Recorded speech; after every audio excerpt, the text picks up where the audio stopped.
a presença que alivia a alma e traz a verdadeira felicidade. Hoje a gente vai conversar um pouquinho sobre essa presença, sobre como buscá-la e algumas coisas que essa presença, a presença de Deus, faz aos nossos corações, às nossas almas. Para isso, eu vou ler o texto que se encontra em Filipenses, no capítulo 4, dos versículos de 4 a 9. Alegrem-se sempre no Senhor. Novamente direi, alegrem-se. Seja a amabilidade de vocês conhecida por todos. Perto está o Senhor. Não andem ansiosos por coisa alguma, mas em tudo, pela oração e súplicas, e com ação de graças, apresentem seus pedidos a Deus. E a paz de Deus, que excede todo entendimento, guardará o coração e a mente de vocês em Jesus Cristo. Finalmente, irmãos, tudo que for verdadeiro, tudo que for nobre, tudo que for correto, tudo que for puro, tudo que for amável, tudo que for de boa fama, se houver algo de excelente ou digno de louvor, pensem nessas coisas. Ponham em prática tudo o que vocês aprenderam, receberam, ouviram e viram em mim. E o Deus da paz estará com vocês. Para introduzir o que eu vou falar, eu quero primeiro explicar um pouquinho do que é essa presença. A palavra de Deus nos apresenta essa presença que estamos falando, como a glória de Deus. Aquela que lá em Romanos fala que nós fomos destituídos por conta do pecado. E agora entrando no texto, já no primeiro tópico, a gente vê logo no início do texto: alegrem-se sempre no Senhor. Nessa frase, a gente já vê duas coisas: sempre e no Senhor. A alegria do Senhor, da presença do Senhor, é um exercício de constância, sempre, e de exclusividade, no Senhor. Além disso, essa alegria, ela é um padrão compartilhado entre nós. Paulo vai dizer no texto que seja a nossa amabilidade conhecida por todos. Ou seja, o nosso padrão, a nossa característica marcante é a nossa alegria. É aquilo que a gente exala, é aquilo que a gente mostra para os outros. E isso vem do Senhor. Depois disso, Paulo continua o texto e ele fala: não andem ansiosos por coisa alguma, mas em tudo, pela oração e súplicas e com ação de graças, apresentem seus pedidos a Deus.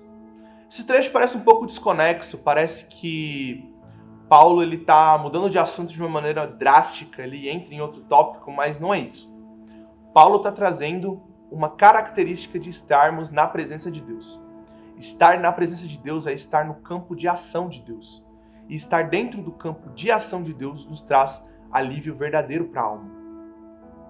Quando a gente vê lá em 2 Pedro 5:7, quando Pedro fala: lancem sobre ele toda a sua ansiedade, porque ele tem cuidado de vocês, a gente está vendo que não é proibido que a gente tenha angústias, ansiedade, problemas, mas que a gente pegue aquilo que a gente não tem poder para resolver e entregue nas mãos daquele que verdadeiramente tem poder. A gente não pode segurar para a gente algo que a gente não controla, mas a gente entrega nas mãos daquele que controla todas as coisas. E o texto de Filipenses continua. No versículo 7, ele finaliza com: e a paz de Deus, que excede todo entendimento, guardará os seus corações e as suas mentes em Cristo Jesus. E aqui a gente vê que essa paz que vem de Deus, não cabe no nosso entendimento. E a gente não tem que entender. Não cabe a nós. O ponto é que, a partir do momento em que a gente entra na presença de Deus e a gente aceita, a gente entende, a gente admite que é Ele quem vai retirar da nossa alma tudo aquilo que nos machuca e a gente entrega nas mãos dele, Ele vai preencher a nossa alma com coisas que vêm diretamente dele, com coisas que estão ligadas diretamente ao caráter dele. Perceba na continuação do texto, no versículo 8, a presença preenche, ele fala: finalmente, irmãos. E aqui ele conclui esse paralelo que ele está fazendo sobre felicidade e paz na alma. E ele nos traz aquilo que ele vai preencher o nosso coração. E ele fala: tudo que for verdadeiro, nobre, correto, puro, amável, de boa fama, se houver algo excelente ou digno de louvor, pensem nessas coisas. Ou seja, preencham o coração de vocês com aquilo que vem de mim, com aquilo que reflete verdadeiramente o meu caráter, com aquilo que exala diretamente do meu coração. Perceba, ele diz tudo que é verdadeiro, porque ele é a verdade. Tudo que é nobre, porque o sacrifício que ele deu por nós foi nobre. Tudo que é correto, porque os seus mandamentos são corretos. Tudo que é amável, porque ele nos amou primeiro, antes de tudo. Tudo que é puro, porque o caráter dele é puro. Tudo que é de boa fama, porque ele é justo e misericordioso. Tudo que é excelente, porque esse é o padrão de toda a sua obra. E tudo que é digno de louvor, porque ele, em toda a sua glória, em todo o seu esplendor, é digno de louvor. E o texto não para por aí. No verso 9, Paulo fala para a gente fechar. Tudo que vocês aprenderam, receberam, ouviram e viram de mim, ponham em prática. Olha como que Paulo interpreta a realidade. A gente lê isso e pode parecer que Paulo está sendo arrogante. Que Paulo está falando, olha para mim porque eu sou muito bom. Olha para mim porque eu sei das coisas, porque eu sou melhor do que vocês. Mas Paulo não está falando isso. Paulo, com toda humildade, entendendo o papel dele, a missão que Deus deu para ele naquele momento, ele fala, façam tudo o que vocês viram eu fazer. Façam tudo o que vocês ouviram de mim, que vocês ouviram eu falar, que vocês me viram dizer. Prestem atenção no que eu estou fazendo, porque isso eu recebi do próprio Cristo. Isso foi o próprio Jesus que apresentou para mim. E o que eu estou fazendo é passar para vocês a ótica que Jesus me deu, que é a ótica que ele vê o mundo. E a partir daí, Paulo entende, Paulo compreende que a única forma de nós termos o nosso coração preenchido por verdadeira felicidade, que a nossa angústia, ele tira da nossa alma, a única maneira de alcançarmos isso é enxergar o mundo pela ótica de Deus. A realidade não vai mudar, as coisas não vão melhorar, mas a gente vai enxergar de uma maneira eterna. A gente vai enxergar lá na frente. A gente vai enxergar coisas que não cabem no nosso entendimento, que excede o nosso entendimento.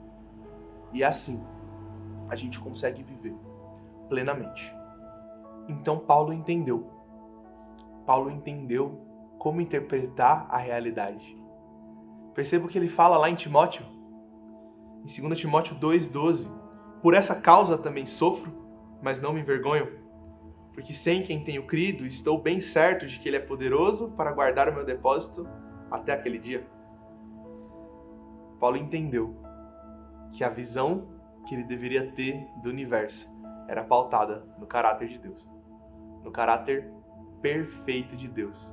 Então Paulo convida, Paulo fala, vem comigo enxergar a realidade pelo prisma do mensageiro que veio do céu, que trouxe a palavra de propósito perfeito e eterno, que entregou a sua vida e cumpriu tudo aquilo que havia de se cumprir na plenitude do tempo, e por causa dele hoje nós temos vida.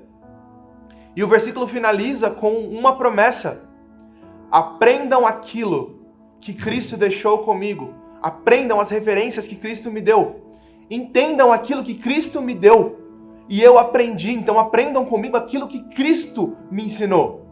E o Deus da paz estará com vocês. Isso é presença. Essa é a presença. É a gente entender que vem dele.